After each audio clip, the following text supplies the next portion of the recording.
Boa noite, Fábio. Boa noite a todos os internautas que estão nos acompanhando. Mais uma vez, é uma alegria conversar com você, Fábio. Já faz Prazer é algum meu. tempo, mas então sempre é Prazer um é meu. prazer participar da tua programação. Olha, prefeito, as perguntas que eu tenho para fazer para o senhor são, acho que as básicas, o senhor já deve ter respondido milhares de vezes, mas eu tenho que fazê-las, até porque o nosso internauta está acompanhando agora, nós temos uma audiência, com a graça de Deus, muito grande. Como é que foram essas primeiras 30 horas de lockdown? Porque o que a gente viu nas redes sociais, tinha muita gente preocupada, muitos comerciantes bravos com o senhor e político tomar uma atitude dessa, quer dizer, pode até mexer na aprovação, né, do prefeito, enfim, mas aparentemente era necessária essa atitude. Então, como é que foram essas primeiras 30 horas, prefeito? Olha, Fábio, nenhum prefeito gostaria de tomar as atitudes que eu tomei. Nenhum. Eu penso nenhum governante. Mas, infelizmente, elas foram necessárias diante do cenário que se construiu aqui em Araraquara. Tem aproximadamente um mês atrás, nós notamos uma diferença muito grande no ritmo das contaminações aqui em Araraquara, um ritmo aceleradíssimo, e também uma mudança no perfil do paciente contaminado, né?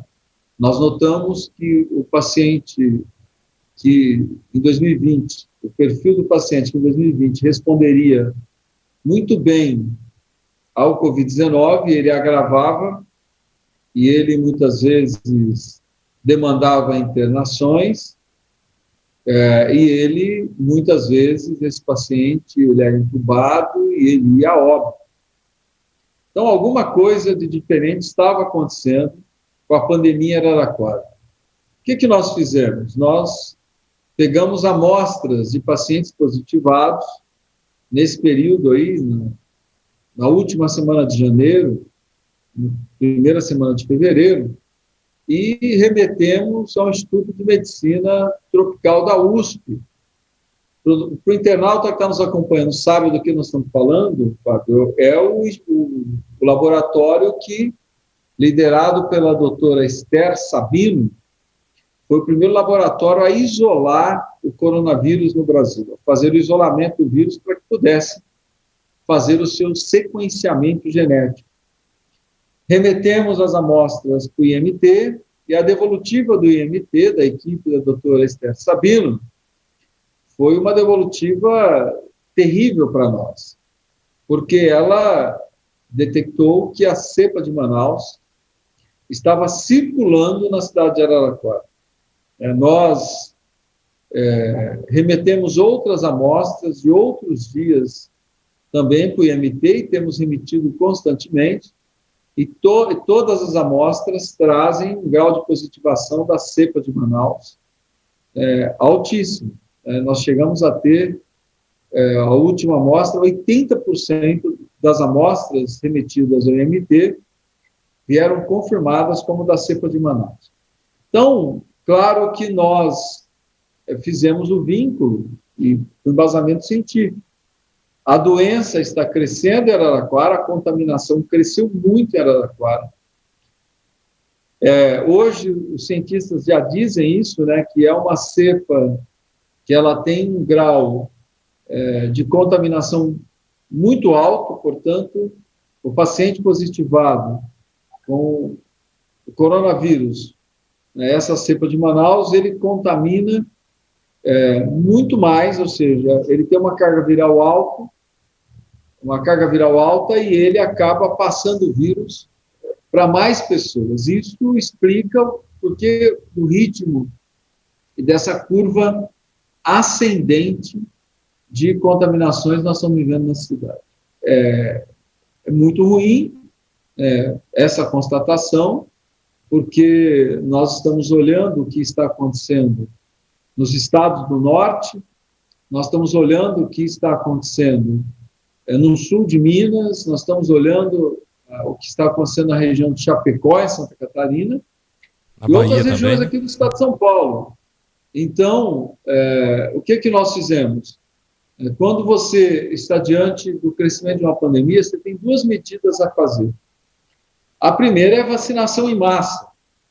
Você tem que gerar imunidade na maior parte da população. Se você não tem capacidade de vacinação, que é o que o Brasil não tem hoje, nós não temos produção de vacinas para que a gente possa fazer vacinação em massa. Se você não tem capacidade de vacinação, porque o Brasil não está produzindo vacinas, o que te sobra é a outra medida. Qual é a outra medida? É o distanciamento social. Porque, Fábio, é importante para que o internauta entenda. Só tem uma forma do coronavírus passar de uma pessoa para outra. É o contágio entre essas pessoas estarem próximas uma da outra. Se nós não tivermos aglomeração, dificilmente nós teremos contágio. E um paciente positivado com a nova cepa, se ele estiver circulando entre outras pessoas, ele vai contaminar um número cada vez maior e nós vamos, evidentemente, correr o risco de vivermos no próximo período, né, o total colapso do sistema de saúde. Então, nós estamos tomando medidas porque elas são importantes serem tomadas, porque elas são necessárias de serem tomadas, né? Mesmo nós adequamos Araraquara ao Plano São Paulo na segunda-feira passada. Mesmo com essa adequação, porque nós já estávamos no ritmo de crescimento da doença, nós tivemos, a semana passada, a pior semana de contágio desde o início da pandemia. Ou seja, nós não reduzimos o contágio mesmo com as medidas restritivas que nós havíamos publicado. Quando chega a notícia da cepa de Manaus e nós continuamos numa curva ascendente de contaminação, não nos coube outra medida a não ser aumentar a restrição de circulação de pessoas para que a gente possa, de qualquer forma, fazer a curva de contaminação cair. Então, nós publicamos para que o internauta entenda. Primeiras medidas de distanciamento. Nós não derrubamos a curva de contaminação. Agora, nós fomos ao extremo. Retiramos os ônibus de circulação, fechamos todos os estabelecimentos, mantivemos apenas as farmácias abertas e as unidades de saúde.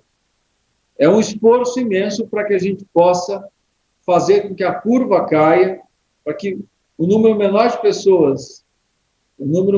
pessoas tenham contato com o vírus, consequentemente, para que a gente possa diminuir a demanda de pacientes por leitos e, consequentemente, a demanda de pacientes por leito de UTI. Só que o que nós temos que entender é como se nós estivéssemos fotografando o passado, né? Esse é o termo. A pressão de leitos que nós estamos sofrendo hoje tecnicamente, a cidade de Araraquara entrou em colapso do seu sistema de saúde, porque nós temos mais pacientes precisando de leitos do que leitos para ofertarmos para esses pacientes. Então, a cidade de Araraquara todos os dias tem fila de internação. Bom, o que isso significa? Que esse paciente que está necessitando de leitos hoje é o paciente que contaminou há 7 dias, há 10 dias atrás. Então, é como se nós estivéssemos correndo atrás do passado, né? Esses pacientes que fizeram o recorde de contaminação na semana passada, esses pacientes vão demandar leitos no final dessa semana, no começo da próxima semana. Então, as medidas restritivas que nós estamos adotando hoje, elas só vão refletir na pressão sobre os nossos leitos, talvez daqui 10 dias, daqui 15 dias. Então, é difícil isso que nós estamos fazendo, mas o que eu penso, Fábio, para a gente poder fazer uma reflexão? É claro que a cepa de Manaus não está circulando só em Araraquara. A diferença é que Araraquara foi atrás dos institutos de pesquisa para entender o porquê do crescimento da doença aqui. Mas não tem nenhum motivo geográfico, cultural, econômico que explique a cepa estar circulando só na cidade de Araraquara. O que significa que ela está circulando por todo o interior de São Paulo, e nós já estamos vendo na imprensa o crescimento da doença em outras regiões, em outros estados. Eu fiz agora há pouco uma reunião virtual com um médico pesquisador da Universidade Federal da Paraíba, e ele dizendo que João Pessoa está entrando em colapso, né? Que Campina Grande está entrando em colapso. Hoje o governador do Piauí anunciou uma situação difícil do estado do Piauí, o governador do Rio Grande do Sul fez o mesmo anúncio. Nós vimos hoje já o governador João Dória dizendo que vai ter que anunciar um endurecimento nas medidas de São Paulo. Por quê? Não é só a nossa região que está sofrendo. Jaú está sofrendo. Nós vimos esse final de semana Sorocaba não tendo leitos, Campinas já sofrendo pressão sobre os seus leitos, Rio Preto tendo crescimento da doença, Franca já estava vivendo uma situação difícil em relação à doença. Então, efetivamente, fica aqui, né, não só a minha manifestação, a minha preocupação em relação a Araraquara e a nossa região, mas fica aqui também um alerta. Eu sei que o seu programa tem muita audiência, às demais instâncias de governo. Se o Ministério da Saúde não entender o que está por vir no Brasil, nós vamos viver, Fábio, uma situação muito pior que nós vivenciamos em 2020, mas será muito pior, né? Então, no caso de Araraquara, onde eu tenho capacidade de gestão, onde eu sou gestor, eu estou tomando as medidas, eu sei que são difíceis, os comerciantes já deram tudo que eles podiam dar de sacrifício nessa pandemia, a pequena e média empresa já deu tudo que ela podia dar de sacrifício, os trabalhadores autônomos e assim por diante. Mas, enquanto governante, você fica numa situação onde ou você toma medidas para que você possa fazer com que a doença entre em declínio no seu município, ou você não dará conta de produzir leitos para todos os pacientes que ficarão doentes. E nós estamos, desde que o governo do Estado de São Paulo visitou Araraquara semana passada e nos autorizou a produzirmos mais 70 leitos, nós estamos desesperados, Fábio, porque o leito não é só você comprar uma cama e pôr dentro do hospital. Você precisa contratar equipe médica. Você não acha hoje médico no mercado de trabalho. Porque aquilo que nós estamos vivendo aqui, outros hospitais estão vivendo, outras cidades estão vivendo. Então, o profissional médico hoje é o profissional mais demandado que tem no Brasil. Então, nós estamos com dificuldade de montar equipe médica. Eu estava em reunião agora com os gestores da nossa unidade de saúde, até técnico de enfermagem nós já estamos com dificuldade de contratar, né? Então, nós precisamos contratar e montar as equipes médicas. E tem outro problema para que você possa ampliar leitos. É a produção de oxigênio. Porque o paciente positivado de Covid-19, o vírus ele é muito agressivo no sistema respiratório. Para que o paciente consiga retirar o oxigênio, você precisa bombear o oxigênio de altíssima pressão no pulmão desse paciente. Essa era a minha pergunta, inclusive, prefeito. Eu ia entrar justamente nesse assunto, sem querer cortá-lo, mas já cortando muito rapidamente, que foi uma frase do senhor que acabou repercutindo muito na região e muita gente ficou preocupado. E nesse momento, me parece que muita gente ficou... caiu, como a gente usa na gíria, caiu a ficha de muita gente quando o senhor disse exatamente essa frase que o senhor ia entrar agora, por isso, desculpe ter interrompido, mas achei importante. Quando o senhor disse que nós podemos vivenciar uma situação de Manaus aqui na região, não só em Araraquara, mas aqui na região, com a falta desse oxigênio de alta pressão, e o senhor reitera isso, então, quer dizer, porque foi uma frase que chamou a atenção de muita gente em Araraquara, aqui em Matão, Américo Brasilense, principalmente nessa região toda de Araraquara. A gente conversou com muita gente da imprensa e repercutiu demais. As pessoas ficaram, o termo seria abaladas com essa frase do senhor. O senhor reitera isso, então? Sim, Fábio. Para que o internauta entenda, e o raciocínio ele é simples, né? Você tem, então vamos lá, você tem uma cepa circulando que ela é muito mais agressiva do que a versão original. Portanto, um paciente contaminado, ele tem uma carga viral muito alta, portanto, ele transmite para muito mais pacientes. Tanto é que você olha, geralmente você tem famílias inteiras contaminadas, que é a tal do encontro de família de final de semana, o churrasquinho de família, enfim, uma cultura que nós temos das famílias se encontrarem nos finais de semana. Você tem um paciente contaminado que evolui muito rápido, portanto, é um paciente que ele está teoricamente saudável e a doença evolui, ele se agrava em questão de horas, ele precisa de um leito hospitalar. Então, você teria que ter uma reserva de leitos grande, porque são muitas pessoas precisando de leitos ao mesmo tempo. Esse paciente, quando ele agrava, quem já viu uma imagem de um pulmão de um paciente com Covid-19, é como se o pulmão petrificasse. Então, para que esse movimento que nós fazemos de respiração, para que ele ocorra, você tem que bombear o oxigênio em altíssima pressão dentro desse pulmão. O paciente, quando ele está mais leve, você coloca o catéter nasal, você consegue estabilizar a saturação do paciente.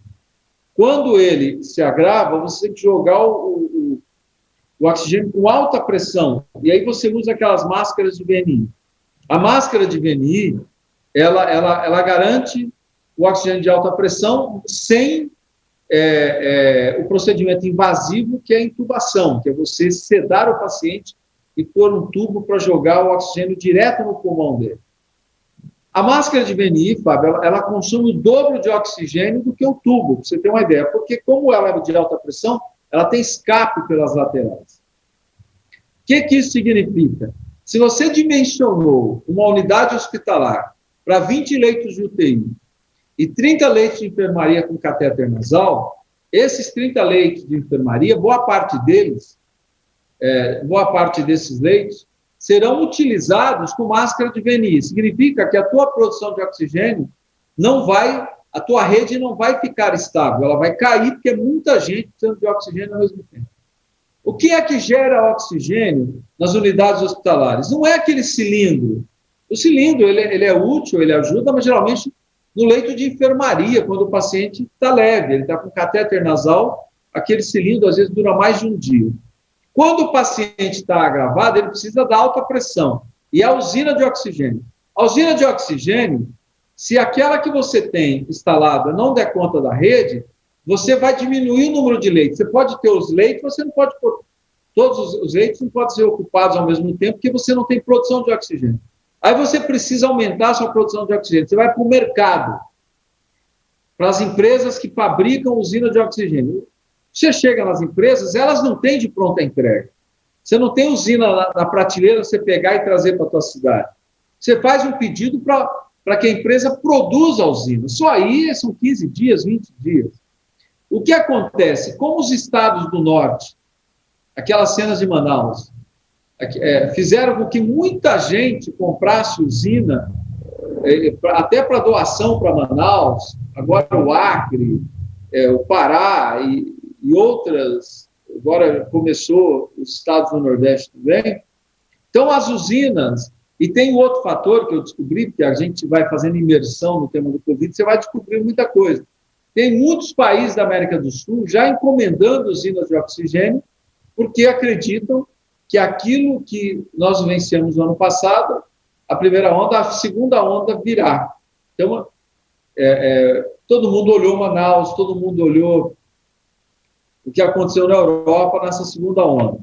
Então, muitos países estão encomendando usinas. Em síntese, você não tem usina hoje de pronta entrega. Então, você tem, o governo do Estado de São Paulo nos autorizou a abrirmos 70 leitos. E por que nós nos abrimos? Primeiro, porque não acha equipe médica para montar da noite para o dia. Nós estamos desesperados atrás de médicos. Segundo, porque nós estamos aguardando a entrega das usinas para que a gente amplie a nossa capacidade de produção de oxigênio. Então, é um quadro dramático. Em Araraquara, como nós descobrimos a nova cepa, eu acho que, claro, nós estamos hoje com pressão de leitos, nós arrumamos 10 leitos, a hora que você chega à noite, você precisa de mais 6 leitos. Você consegue 6 leitos para o paciente, você acorda de manhã, você liga para a secretária de saúde, você precisa de mais 10 leitos. É assim que nós estamos vivendo. Sempre paciente na fila aguardando leito. Então, se nós estamos num quadro como esse, e Araraquara descobriu antes a circulação da cepa, está tomando as providências, Claro que se o que nós estamos vendo em Araraquara acontecer no estado todo, nós vamos ver uma situação muito difícil, pior do que 2020. É isso que eu tenho alertado. É pior do que nós vivenciamos em 2020. Por isso, para que Araraquara não viva uma situação onde os médicos tenham que escolher qual paciente vai internar, nós estamos tomando essas medidas de aumento do distanciamento social para que a gente diminua a curva de contaminação, para que a gente não viva uma situação mais difícil do que nós estamos vivendo. O senhor acha que é suficiente essa medida de 60 horas? Porque hoje também nas redes sociais e muitos amigos aí na cidade de Araraquara davam conta de que o senhor poderia prorrogar esse lockdown da forma que está hoje até o final de semana. O senhor já pensou sobre isso? Fábio, eu tenho seguido literalmente a ciência, né? Eu tenho usado uma metáfora, é como se você estivesse no meio de uma tempestade, que você não consegue enxergar muita coisa, você precisa sair dela. Você precisa sair dela de qualquer forma. E você enxerga um farol brilhando. A tempestade é a pandemia e o farol é a ciência. Eu tenho seguido literalmente a ciência. O que eu vou fazer? Eu vou sempre ouvir o comitê científico que existe aqui em Araraquara, ouvir os profissionais da área médica e tomar as medidas necessárias. Eu espero que eu chegue no final do dia amanhã e tenha notícias boas em relação ao isolamento social, à queda da contaminação, e que eu tenha condições, enquanto prefeito, de dizer, olha, esse choque de realidade que a cidade sofreu foi o suficiente, nós podemos retomar as atividades econômicas. Mas se o cenário não for esse, não tenha dúvida nenhuma que eu não hesitarei em seguir as orientações científicas, as orientações médicas, para que a gente possa salvar vidas. O objetivo de tudo isso é que Araraquara consiga salvar vidas. O senhor acredita que aquela busca desenfreada por supermercado e postos de combustível no sábado e no domingo tenha interferido alguma coisa? Possa ter comprometido o que o senhor tinha pensado, o senhor tinha imaginado para esse lockdown? Nós fiscalizamos, né, dentro do possível. Pedimos para que os supermercados fiscalizassem, mas eu sempre digo, Fábio, que o maior fiscal é a consciência, né? Se o cidadão não tiver consciência do quadro que nós estamos vivendo, da gravidade da situação, e ele não for o seu próprio fiscal, é muito difícil. A prefeitura não tem como pôr um fiscal em cada esquina da cidade. É impossível. Eu espero que nós não tenhamos nenhuma contaminação em virtude da corrida aos supermercados, que não tem. Desculpa, eu respeito quem fez, mas não tem nenhum sentido, porque nós tínhamos anunciado o fechamento de 2 dias, os supermercados podem entregar delivery, portanto, eles não estão proibidos a vender nem entregar, é só o cliente ligar, falar o que quer, o supermercado entrega e recebe do cliente, enfim. Mas é um efeito psicológico, né? Nós estamos vendo uma situação muito difícil e as pessoas, às vezes, somatizam, né? Outros problemas econômicos, de desemprego, de fragilidades, de vulnerabilidade nós estamos vivendo, acabam somatizando nos efeitos aí na pandemia, enfim. Eu acho que é muito complexo a gente analisar o comportamento humano num quadro como esse que nós estamos vivendo. Prefeito, para encerrar então, para não tomar muito mais seu tempo, aquela conversa da Jovem Pan, que saiu, aquela entrevista com o Dimas Covas, falando do contact tracing, que muita gente entendeu uma vacinação em massa em Araraquara, que o Instituto Butantan poderia fazer semelhantemente ao que aconteceu em Serrana, fazer a vacinação em massa em Araraquara. Nós ficamos torcendo aqui. Continuamos torcendo ou não tem a mínima possibilidade disso acontecer, prefeito? Olha, Fábio, eu tenho conversado muito com o Instituto Butantan, só tenho a agradecer a postura colaborativa, tanto do governo do Estado de São Paulo, que tem sido muito sensível à situação do município e da nossa região como um todo, né? Mas o Instituto Butantan se colocou à disposição. Nós estamos construindo com o Instituto Butantan, via o Dr. Dimas Covas, diversas parcerias para o enfrentamento dessa situação, diversas parcerias. E eu tenho pautado muito a questão do aumento do ritmo da vacinação. Porque, até do ponto de vista científico, seria muito interessante, pelo quanto que a cepa de Manaus está circulando aqui na cidade, seria muito interessante o Butantan ter um nível de vacinação maior, até para saber o quanto que a Coronavac gera imunidade nessa cepa de Manaus. Mas, claro, isso não depende também só do Butantan, depende do Ministério da Saúde, depende de flexibilização do Plano Nacional de Vacinação. Mas, enfim, vamos continuar conversando, vamos continuar trabalhando para que a gente supere esse momento difícil que nós estamos vivendo. Edinho Silva, do PT, prefeito de Araraquara, muito obrigado pela deferência, muito obrigado por ter estado conosco aqui no Jornal Hora 1, foi um prazer muito grande. Espero que outras oportunidades sejam assuntos mais leves, assuntos mais agradáveis. Quem sabe em breve a gente não conversa aqui, o senhor dizendo, olha, Fábio, a boa notícia é que temos 200 mil doses de Coronavac para aplicar aqui na cidade de Araraquara. Muito obrigado pela sua entrevista. Eu que agradeço, Fábio, parabéns pelo seu trabalho, parabéns aí pela sua dedicação. Me coloco à disposição. Sempre que você precisar, estarei aqui à disposição para conversarmos, né, com toda a população da nossa região, enfim, para a sua audiência, que vai muito além da região. Muito obrigado. Muito obrigado, grande abraço.